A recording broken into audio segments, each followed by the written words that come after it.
ito ay rated SPG. Striktong patnubay at gabay ng magulang ang kailangan. Maaaring may masiselang tema, lengguwahe, karahasan, sexual, horror o droga na hindi angkop sa mga bata.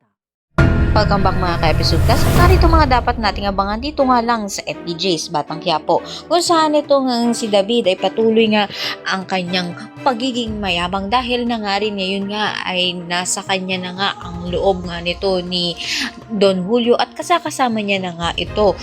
Dito na nga rin magkakaroon nga ng aberya sa transaksyon nga nito nila David, na kung saan makikita nga sila at mahuhuli sila ng mga tauhan nga nito nila Rigor. Subalit hindi nga sila nagkatagpong mag-ama dahil agad nga nakatakas nga ito nga sila David. Sa kabilang banda naman nga, ito naman nga sila Tanggol at si Pong ay nagkaharap na at sinabi naman nga nito ni Celso kay Pong na nakahanap na nga raw ito ng katapat nga nito sa loob ng selda. Subalit hindi pa rin nga ito nga titigil si Pong at meron na naman nga siyang pinaplanong paghihiganti nga dito. Subalit sinabi nga dito ni Tanggol na wala na nga raw siyang kinatatakutan. Mas magiging malakas na nga ang puwersa nga nito ni Tanggol dahil na nga rin sa kalungkutan na nararamdaman nga nito sa pagkawala nga nito ni Mboka at sa pagising nga nito ni Roy.